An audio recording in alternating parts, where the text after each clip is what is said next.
Hello, everyone, and thank you for joining us. I am Anarita Bashaliva, along with co-host Dr. Victor Fett, Dr. Katerina Shrey, and our program producer, Professor Larry Sherey. We host a weekly discussion panel on Russia's war on Ukraine with guests from Ukraine, military experts, medical personnel, academics, artists, literary figures, and relief workers. Our panel is recorded and circulated nationally and internationally. We appreciate your comments and feedback.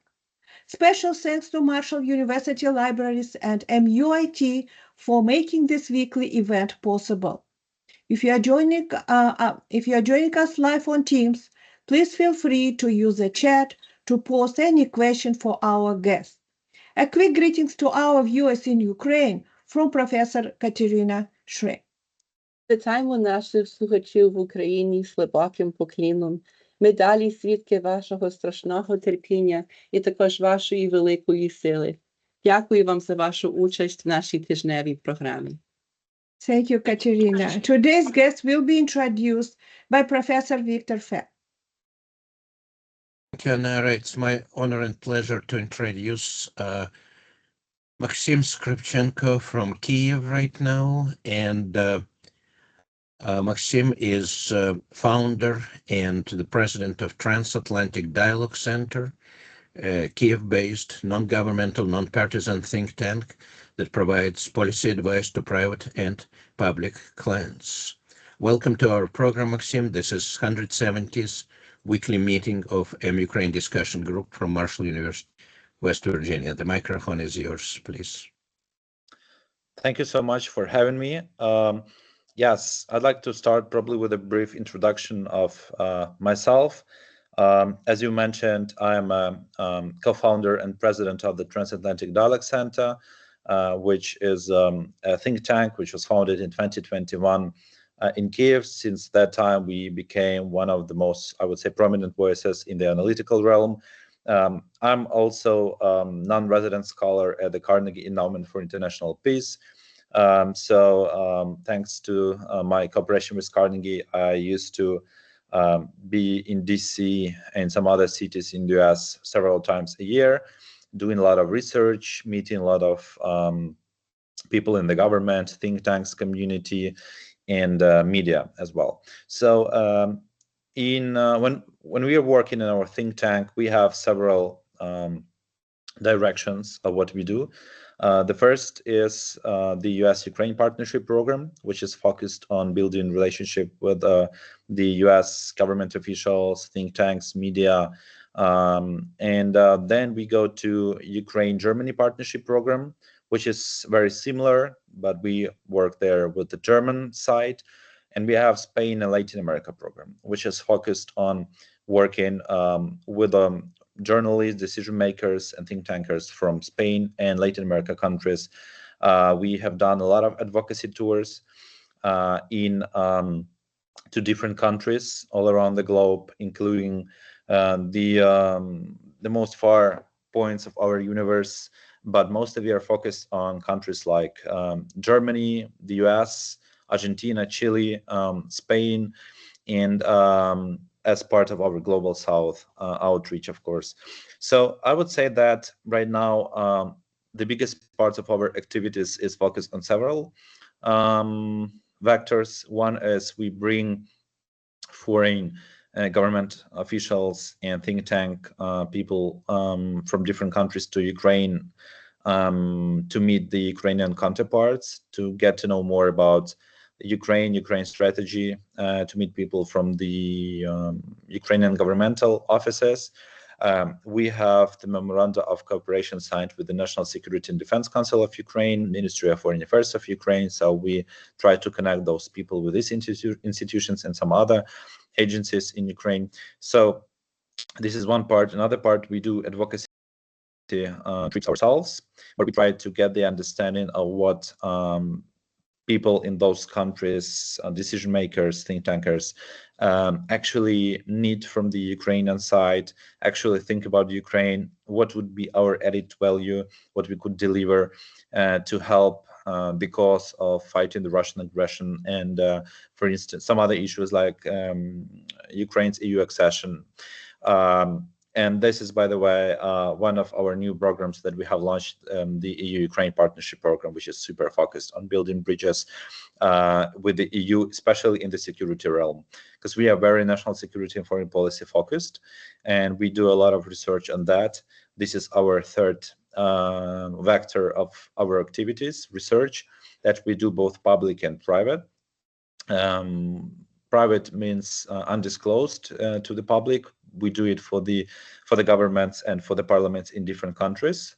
The last but not the least part is we also host a lot of public and private events, and we try to connect again decision makers, media, and think tankers from different countries, trying to find some interesting solutions for the crisis that we have.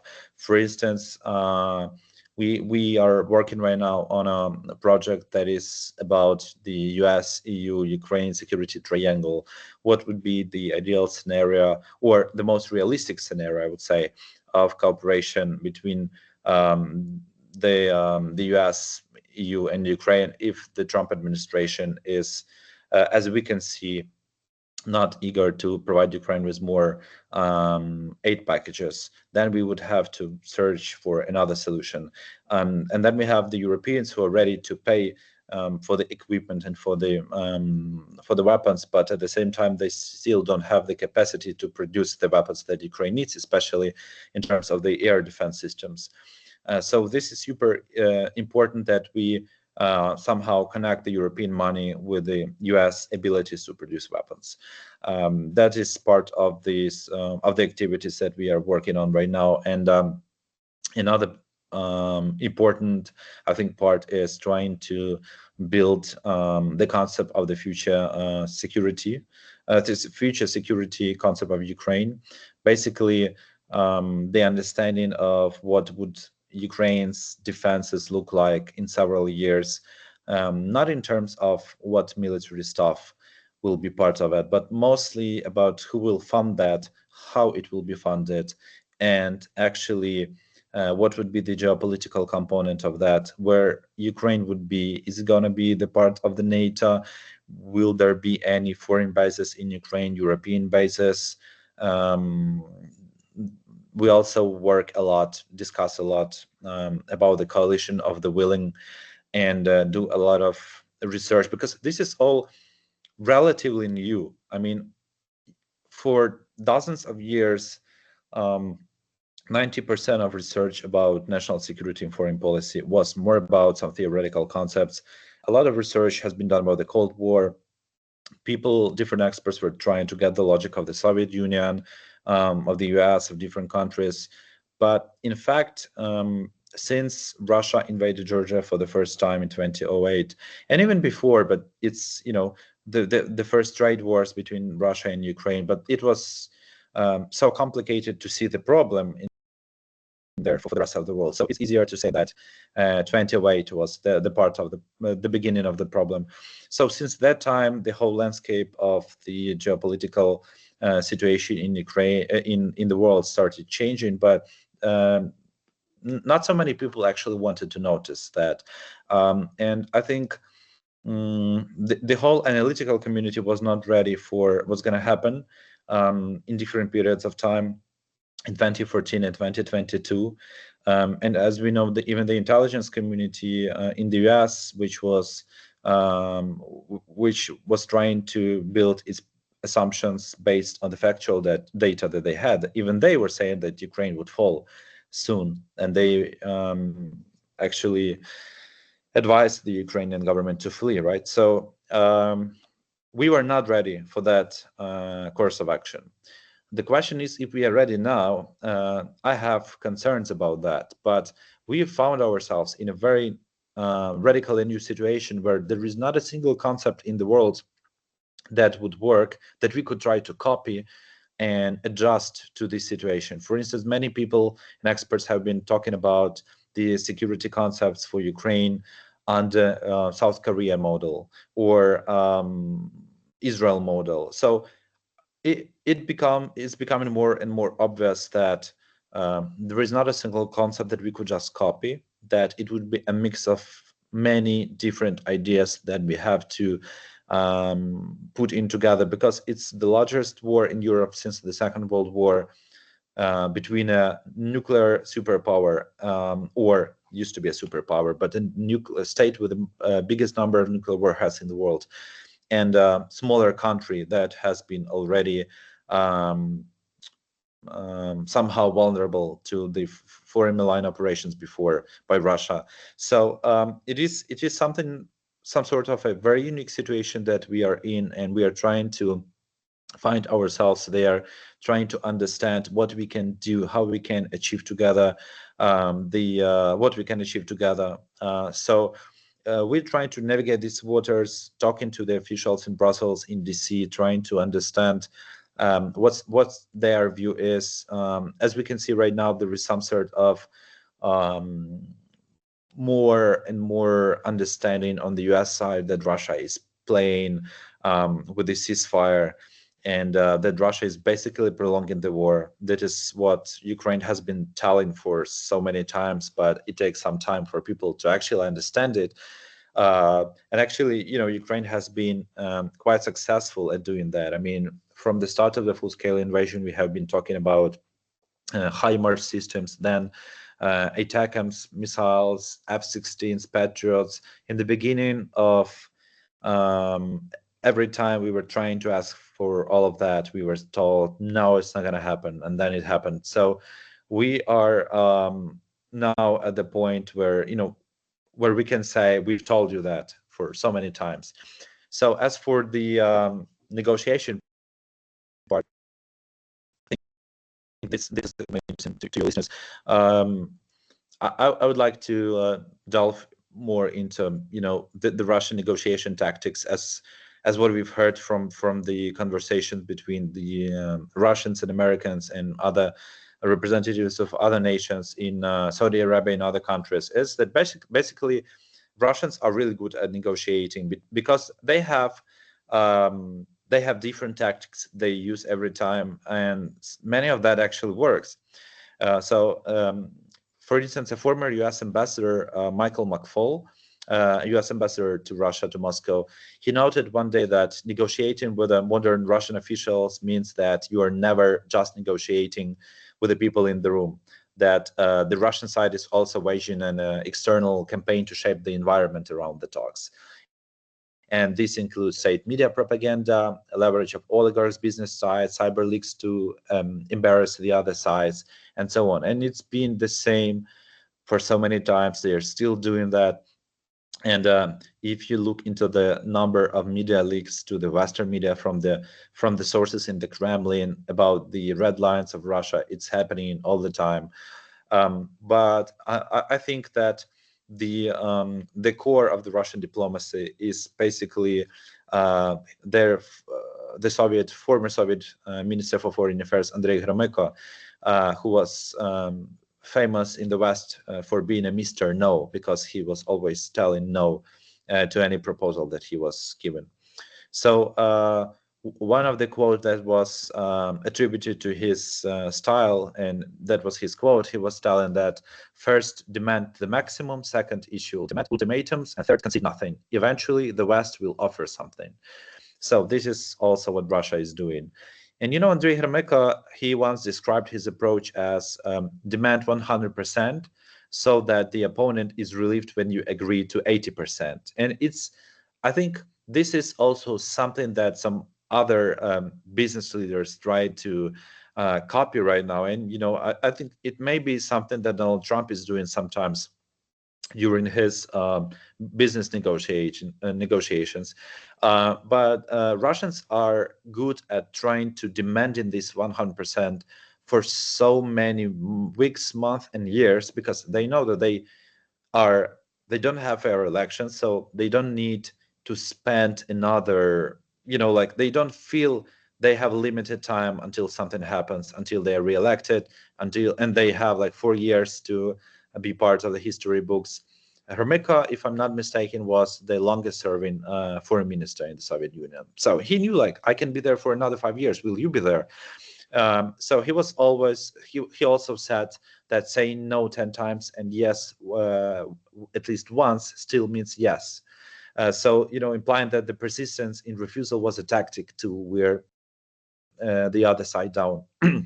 And I also remember one, you know, European official involved in the negotiation with the Russians remarked that Russia's delegates would agree to something on Tuesday and by Wednesday act as if it was never settled and negotiated.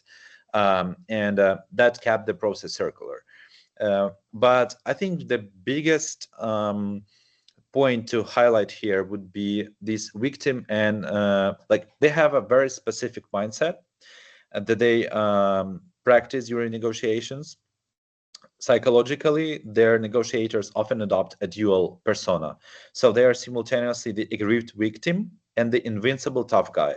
So in talks, this means that Russia would emphasize how unfairly it was treated, how it has been betrayed before, encircled, to justify its demands as rectifications or affronts. Yet in the next breath, threaten devastating action if its demands are not met. So, for instance, a Russian could say NATO expansion violated our trust. We were promised that there would be no NATO expansion to the east. This is so unjust. And later, coldly warn, if our security concerns are not addressed, you'll face consequences you have never seen. And sometimes it happens that you hear that from different people. Sometimes, like hearing that from Medvedev, the head of their National Security Council. Sometimes it can be the same person during the negotiations. Because let's be honest, Russia has a huge nuclear leverage. That is a problem, but it exists, and we have to somehow deal with it. By the way, I forgot to say that maybe if you have any questions during what I'm telling, you can just either type your questions into the chat or maybe raise your hand. So I mean, it is very difficult to negotiate with the Russians. For us, for Ukrainians who've had so many rounds of negotiations with the Russians during the Minsk process, the Normandy process, we've already heard of their many diplomatic tricks. For instance, we know that it is very important to find for each letter in any text that is signed together with the Russians. It is super important, and sometimes the Americans and some Europeans underestimate that. They say, like, well, it is very important to agree to something in principle, and then we could, you know, add some more constructions. But what Russia does, after some text is signed, they articulate their messages based on the wording of that document. And they could say, if you remember, in 2015, we signed something and it had the provision number 8, and in that provision, and they could refer to that point, and it may be completely irrelevant now. It may be completely different time, conditions, and many different factors are different, but Russia would still refer to that. What Russia is doing right now, for instance, Moscow was trying to make it look like that these new meetings in Istanbul are the continuation of these first Istanbul talks in 2022. And they were trying to refer to that text that was negotiated between the Ukrainian and Russian sides. Although we know that the conditions were completely different, right? The Russian forces were close to Kyiv. The Russian army was smaller. The Ukrainian army was smaller. And now it's completely different. So we have a different starting point. But Russia is still trying to point their finger at that time and say, hey, this is what we were talking about at that time. And sometimes they even refer to the document signed in 2015. Sometimes when Russians do not agree with some UN resolution signed 10 years ago, they could refer to a UN resolution signed 40 years ago regarding, for instance, the right of the nations to proclaim self-independence when they were talking about Crimea or so-called Donetsk and Luhansk People's Republic. So they are very good manipulators. they are very good at trying to find in some points they could refer to later. And the negotiations with them are also super exhausting. And sometimes foreign diplomats actually underestimate that. It's all in the details, right? Russians could make you sit in the in the room with the hot temperatures for 8 hours, and every time you would want to go to the restroom, they would say, hey, it's a very important point right now, I need you to stay here, so that in the end you're exhausted, you're bored, you want to eat, you want to drink, and then you say just okay, I agree, yeah, let's agree to this, and let's continue talking tomorrow. And then when you come tomorrow, they would say, wait, stop, we have agreed on that yesterday. It's infinite. It can go for hours and hours. And if you can Google that, I think it was part of Angela Merkel memoirs. I think it was in her book when she was mentioning the Normandy format, when they have been negotiating for so many hours, and Putin would say that he has a phone call, then leave, abandon the room, making some foreign diplomats and Russian diplomats stay there, but he went to sleep so that the others are exhausted and he could take several hours nap. So this is something that Ukrainians are very familiar with. This is something that the Europeans or the Americans do not necessarily ask for advice in that topic, because they feel like their diplomatic schools are stronger, which is probably true. But the level of the Ukrainian expertise about how Russians negotiate is probably the same about how the Russians fight. Nobody in the world could know better about the Russian tactics. And if you also look into the latest NATO exercises in Estonia and some other countries, like the latest one was called Hedgehog, Ukrainians are invited there, and they are explaining to their NATO counterparts, and Ukrainians in most of the cases are simulating Russians during those trainings, because we know in the best way possible how Russians would act. And in many cases we destroy the NATO forces, because the NATO is not ready for a war with Russia. It's completely different war right now in 2025 from the war that was waged in 2022. And we must say, even in the war of 2022, the NATO would not be ready for that. But now it's completely different. It's the war, it's a drone warfare, for instance. And in the whole country of Estonia, you would have just several, I think 200 drone operators, which is ridiculous, right? Because both Ukraine and Russia have their own built forces, which is a completely new branch of the armed forces, which is doing the drone warfare. It's thousands, sometimes dozens of thousands of people who are fighting this drone warfare. So we have a lot of lessons to be learned from this war. We have a lot of lessons to be, we are happy to share a lot from what we have learned in Ukraine, unfortunately at the cost of our lives. It's about the war, it's about the negotiation tactics, it's also about the cyber threats, cyber attacks. We have been victims of the Russian cyber attacks for so many times, including, so many cases actually when many Ukrainians were left without any cellular network for several days and up to a week. And we have a lot of expertise in the digitalization of our country. So and how to make the system not vulnerable to the foreign cyber attacks. And we've had several public and private events with the Taiwanese. We are trying to share our experience. They were, for instance, very interested in the lessons from the civil defense from Ukraine, some basic advice. What happens when you hear the sirens? What is the safe course of action for you? What should you do? What should you go to the recruitment center? Should you just go home, hide, go to the shelter? So it's a whole very long list of questions that should be answered, and we are happy to assist in that. And I should say that all these countries that are even doing some military build-up right now, Baltic countries that are doing their military exercises, reforms of the armed forces. And I must say, many of the problems they would have, because they have provided Ukraine with a lot of weapons of their own, and they have a deficit of weapons right now, and we are immensely grateful for that. But there is a huge problem of those countries not really understanding the level and the scope of the threat that we are all facing. Russia is a country that can just send hundreds and hundreds of huge drones to hit residential buildings in a city just to make its residents flee, so it's easier to attack during the ground invasion. So it is very important that these countries and governments come to Ukraine, learn from the ground experience of our forces, our decision makers, on what actually can be done.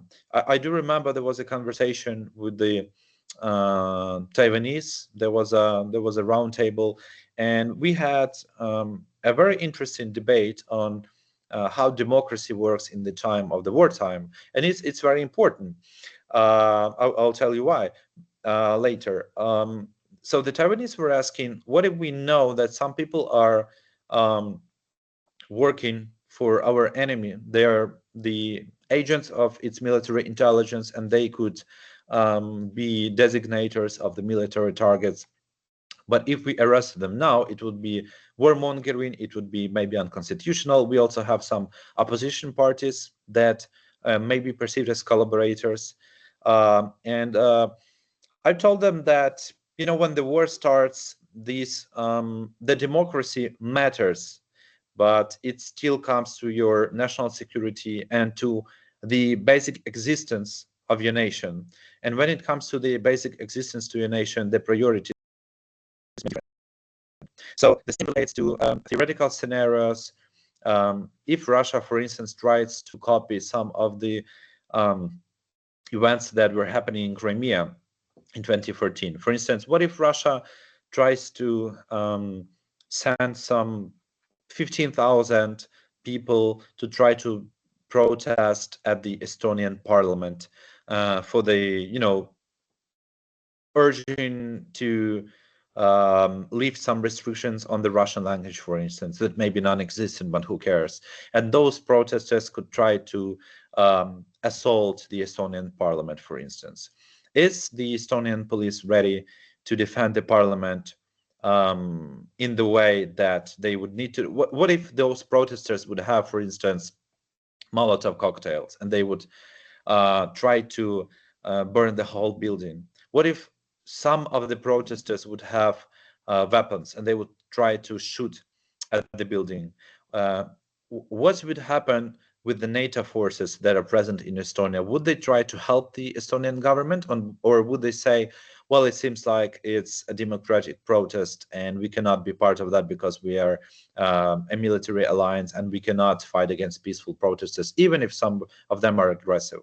So it's a whole list of questions that should be answered, and maybe publicly, maybe privately, but it seems like this discussion has not there yet. And it seems like, unfortunately, Russia right now also feels that, and Russia may test the NATO, Russia may test the commitments of the allies in the Baltics, in some other regions, and then China might also try to test the commitment of the Western nations.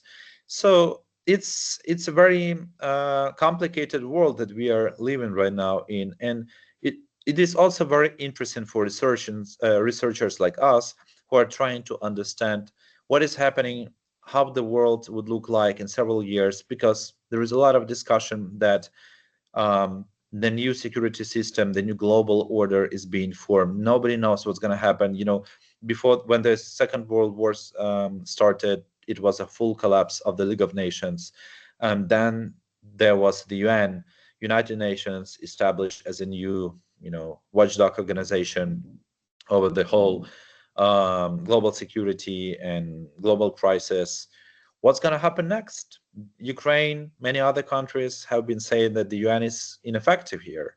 And if you look into the peace, any efforts to bring peace to Ukraine, the UN is not there. And there was a lot of criticism about international organizations, including the UN, about how they were treating Ukrainians, how they were treating Russians. It was completely different stories. How they were trying to stay neutral, but in fact, the Ukrainians perceived that as pro-Russian. So there is lack of trust in the international institutions. I would be also curious, to look at the level of, maybe there are some opinion polls I'm not aware of, the level of public trust in NATO among the European countries, just trying to figure out if those countries, like what percent of the population those countries still believes that the NATO allies would come to its rescue. That would be very interesting to see how the Russia's aggression against Ukraine has changed that. So, yeah, with that said, if you have any questions, I would be happy to answer them. I'm going to yield the microphone to Dean Yes. Dean Deutsch. Sorry about that, Victor. I shouldn't have popped Sure. in that quick. Dean Deutsch, please. Leonard Deutsch. He's a former dean at Marshall University. He's retired, and he's a strong supporter of our program, and he does a lot of good directly to help Ukrainians. So, Dean Deutsch, the microphone is yours. Hi. Your center generates a lot of insights. Do you have a channel to Zelensky to share those insights? Yeah, so part of our activities is we actively work with the Ukrainian government.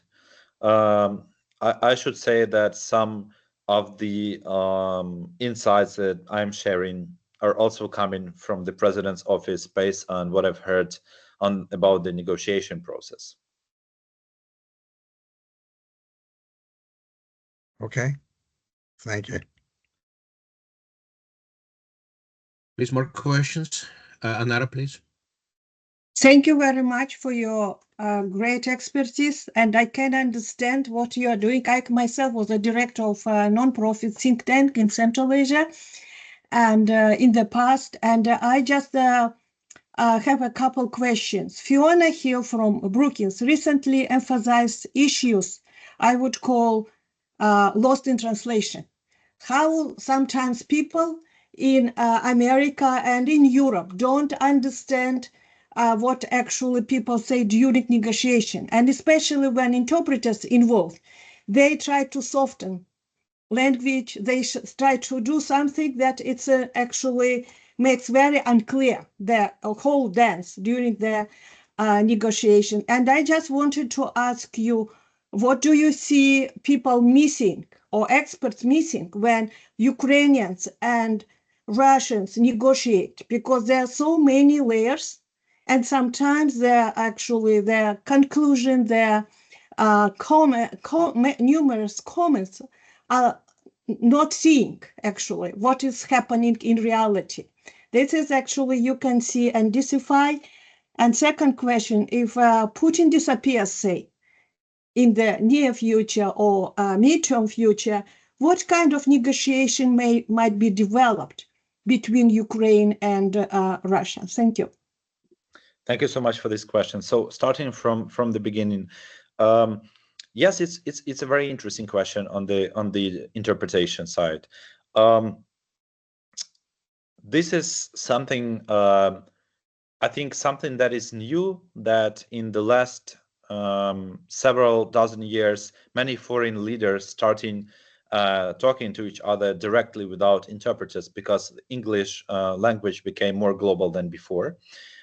This also led to the Ukrainian leader Volodymyr Zelensky talking to foreign leaders himself on the phone, on his WhatsApp, without any embassies involved. He just calls Macron on his WhatsApp, and that's it. But this is also a point of concern at the same time, because, as you mentioned, some of the things are lost in translation. I do remember Fiona Hill, who used to work at the Trump National Security Council during his first administration. She was telling, I think, to the journalist a story of how Russians during the negotiations, I think it was a phone call between Putin and Trump, and Putin was trying to make some sarcastic notes to make like fun of President Trump at the time, and the interpreters did not transmit that message, so that they ignored this sarcastic tone. And Fiona Hill, who was fluent in Russian, she understood that they were sarcastic. So it is very important, and it's very important for people who tend to be strong leaders like President Trump. If you look at Steve Witkoff, who is the US Special Envoy for Middle East and for Russia, who came to Moscow to talk to Putin, there were also several articles and pieces in the media saying that he didn't bring any interpreters with him. So the only interpreter that was at the meeting was the Russian interpreter, who the British identified as the Russian spy. So it's also a question about the quality of the translation, right? So this is another part. As for Ukraine-Russia negotiations, Russians were always trying to keep Europeans and Americans away from the negotiation table, to speak directly with the Ukrainians, to make it look like, oh, we can, it's only us who can deal with that, because it is so complicated, it has so many layers.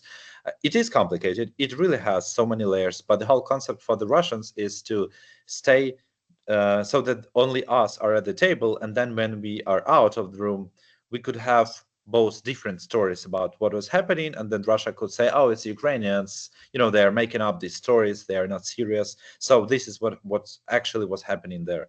That is why sometimes during the negotiations, the Russians would try to switch to the Russian language completely and ask the interpreters to leave, and the Europeans were sitting at the table. It was happening during the Minsk process, and the Europeans were sitting there without the understanding of what is happening. So this is what they practice a lot, and I think it is super important to have Europeans and Americans at the negotiation table, so that they could see that it's not Ukrainians who are, you know, making problems there. I also think that the Europeans and Americans do not understand the Ukrainian position, the Ukrainian understanding of what Russia wants.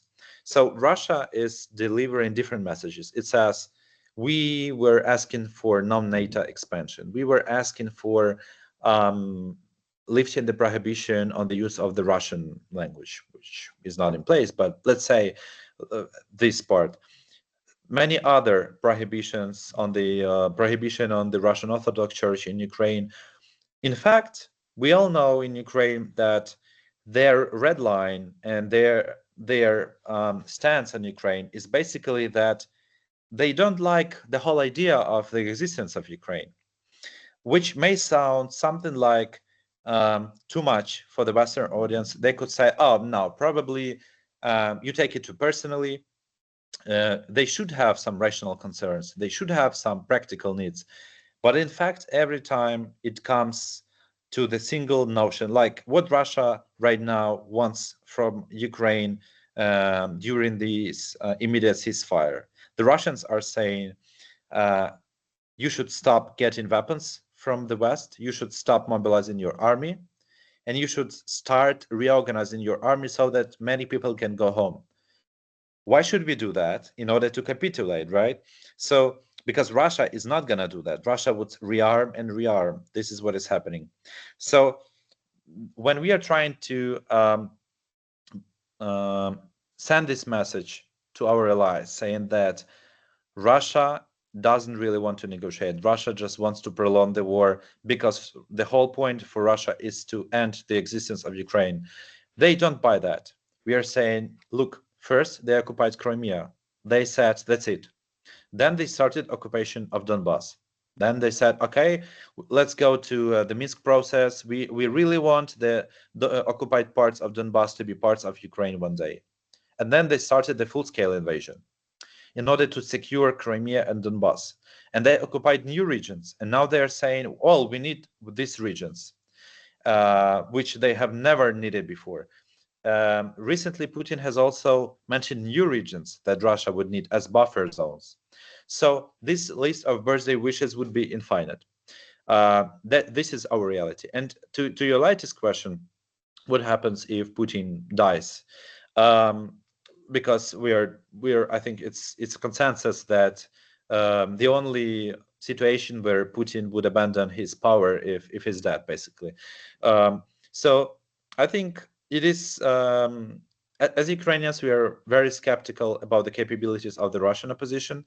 In fact, what we have observed before, that the only real powerful opposition in Russia that is existing, it is a far more radical group of people than Putin is. Putin has raised themselves. This is the case of Prigozhin, who was trying to, wage this war against the Russian generals who were not supplying enough ammunition to his units. So there is a very huge a group of people who are saying, our Russian guys have died for something, and now we sign a peace with Ukraine? No, we should finish that. They feel empowered. Many of the Russian generals have obtained a lot of benefits, social benefits. They have new houses built.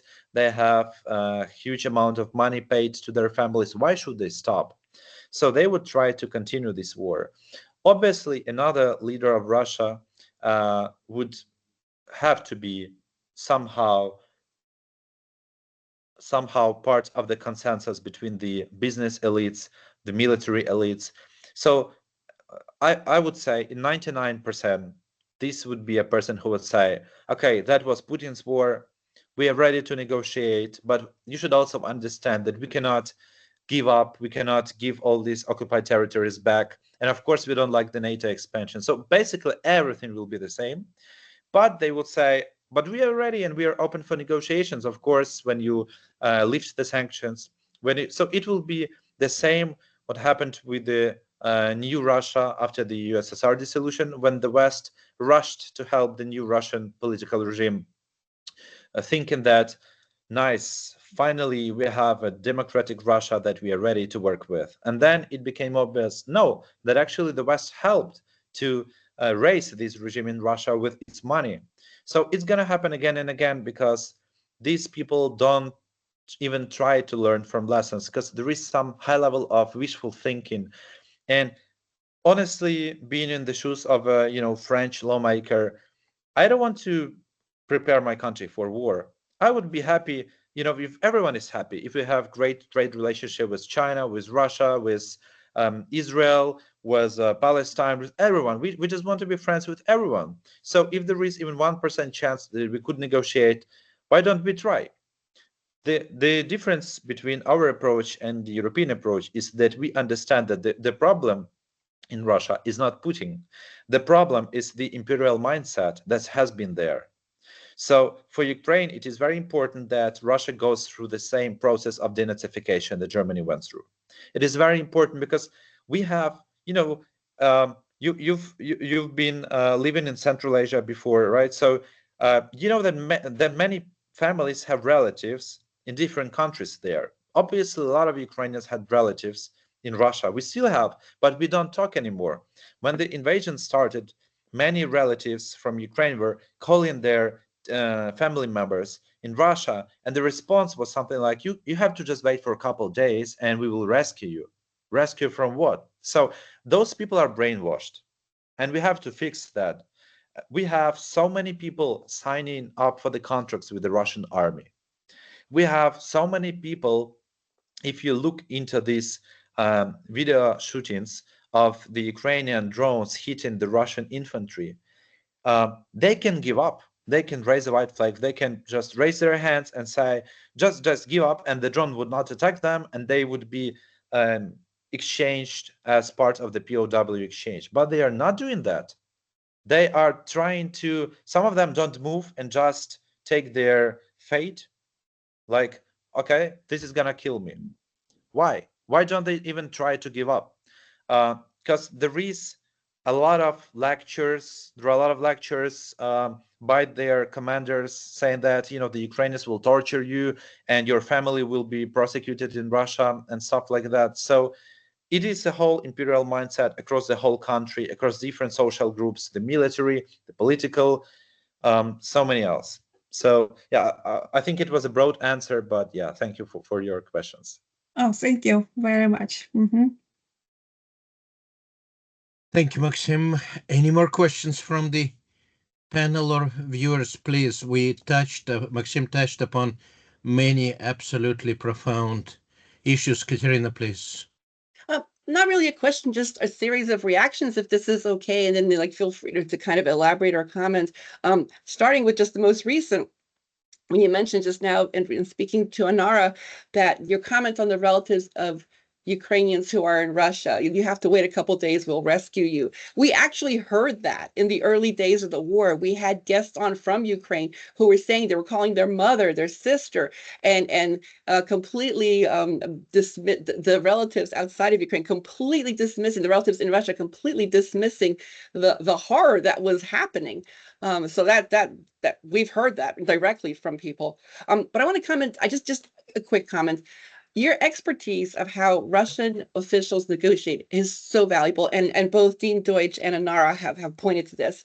And the specific examples you offer, like negotiating in a hot room, waiting till someone needs to go to the bathroom to introduce a really critical point, exhausting the members of the other side, those sound more like interrogation tactics than like negotiation tactics. And so it's really it's so valuable that you're educating us on this. I also appreciate your characterization of the Russian negotiators acting simultaneously as aggrieved victims and invincible tough guy. And we see this in the Western media. And I think like what it all leads to is this, that Ukrainians live a daily reality of genocide, while the West sometimes views the war through abstract media-driven lenses that lead to calls for peace and dialogue, and that kind of trivializes the Ukrainian suffering. And so I really appreciate everything you've shared with us, because it gives a lot of background and depth to that. It's not possible for any real dialogue to happen until the reality is fully understood and justice is fully understood. So thank you. So it's important that the West understand this, and thank you so much for educating us about this. Also, I've had a chance to look at the Transatlantic Dialogue Center website, and it's incredible work that you do that benefits the whole world. Thank you very much. Дуже вам дякую. Thank you so much for your comments. You know, first on the relatives, on the point of relatives, I think the Russians have successfully built a whole new reality where people do not trust their own family members, but they trust the state TV. I actually, you know, if we just look at it from far away, it's a professional work. I mean, somebody should write books on how they did it, because it is a very long and complicated process. Actually, they just zombied many people into just like thinking that some guy somewhere knows something better than the guy who is living there. It's amazing. And on the negotiation tactics, it is the interrogation tactics. Basically, you know, it is. I think it was also some of the former French politician who wrote his memoirs, and he was saying that I felt like interrogated when we were talking to the Russians, because Russians are also what they are also trying to do. They are trying to refer to the experience of your country that is somehow may feel like relevant to the topic of the today's discussion, but it is completely different story. For instance, when Russians are talking to the Americans about the security concerns about Ukraine, they are saying, well, but you have once declared South America as sphere of your influence, right? And sphere of your critical national concerns. So why cannot we do that? So you invaded Iraq, you invaded Afghanistan. Why cannot we invade foreign nations? So this is whole completely different stories, right? But they are trying to refer to something as if it is completely part of the same problem. And they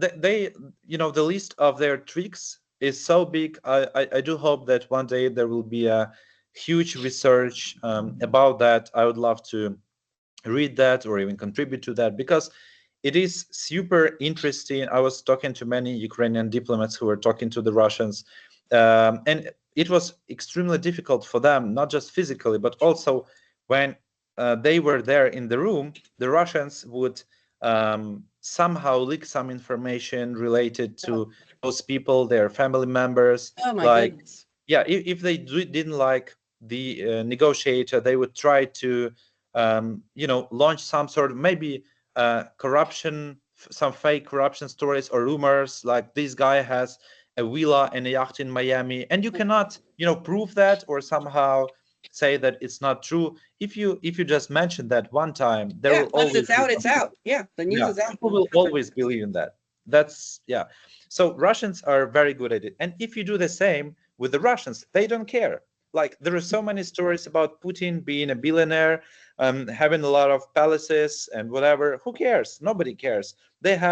Recently there was a story that the patriarch, the Russian patriarch Kirill, that he has like a second passport, and they pay all the taxes that he had to pay for that second passport, so that he saves his own money, and that the government doesn't know about his real estate and about the money that he has in his bank accounts.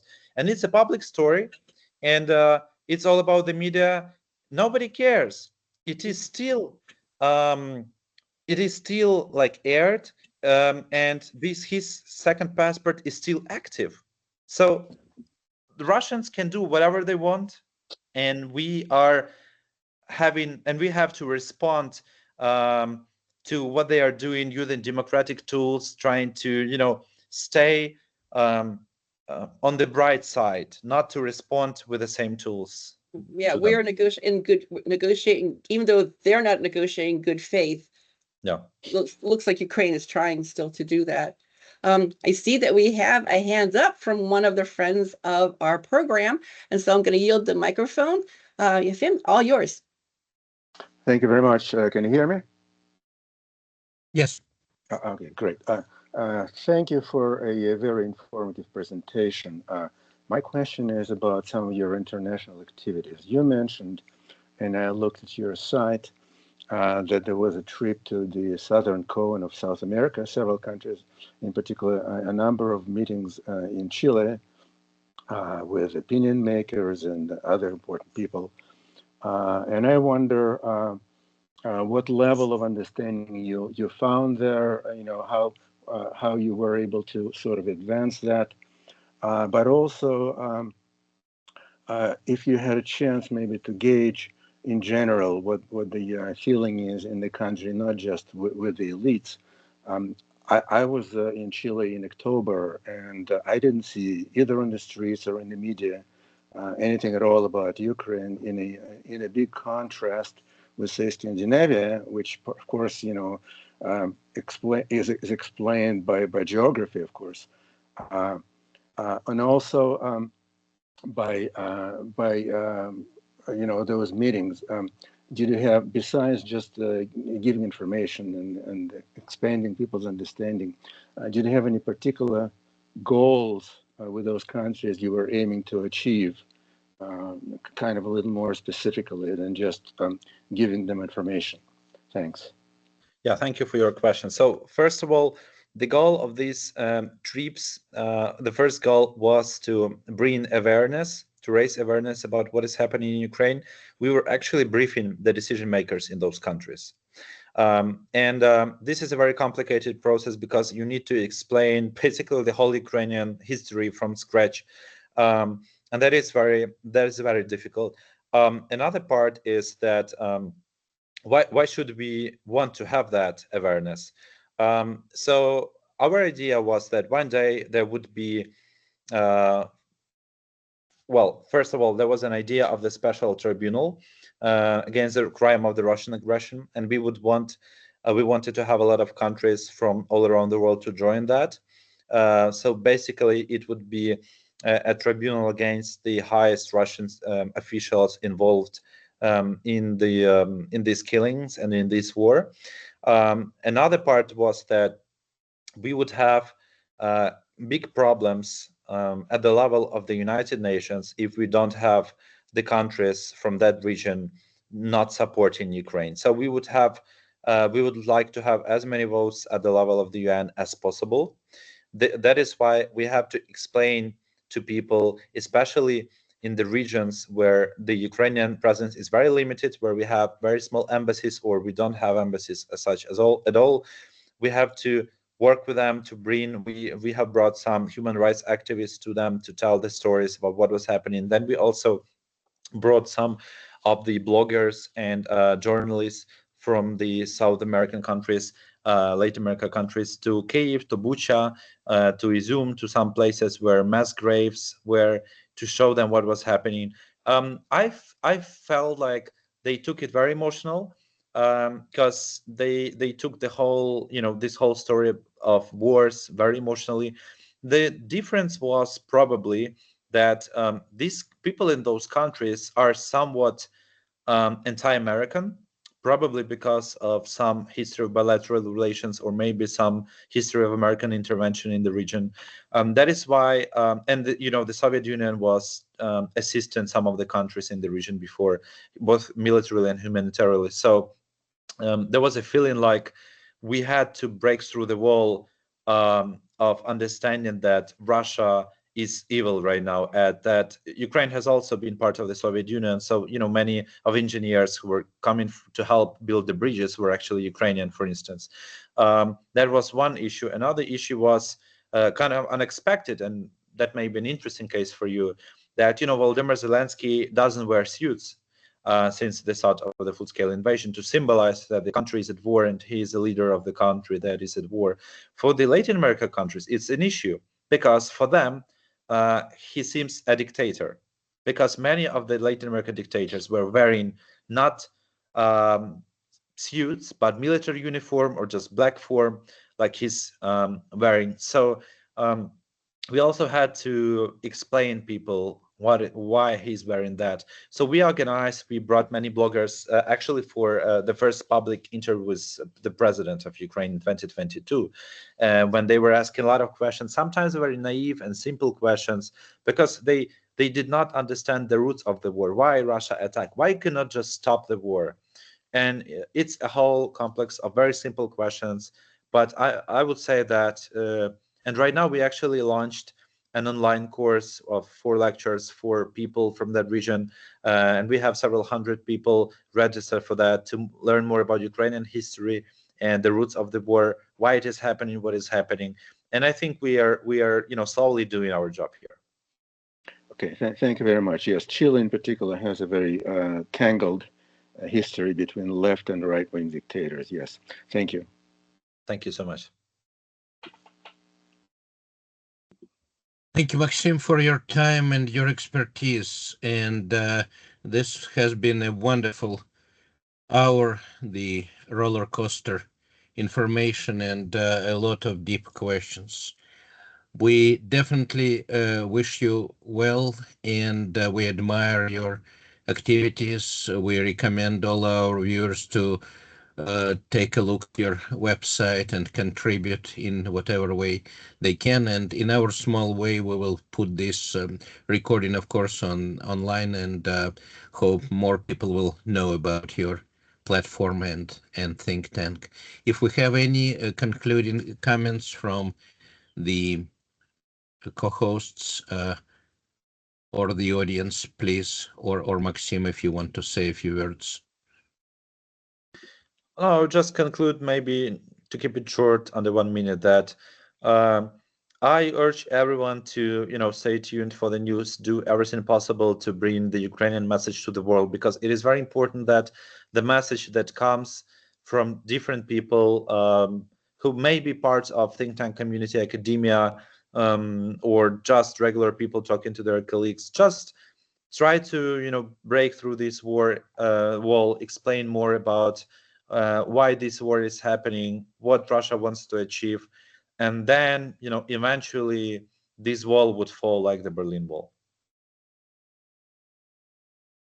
For this, and I will ask Dr. Shrey to give a few words in final greeting to our Ukrainian viewers, please. Дорогі браття і сестри в Україні, ми зберігаємо вас у наших щоденних думках і молитвах. Нехай милосердний Бог тримає вас у своїй опіці.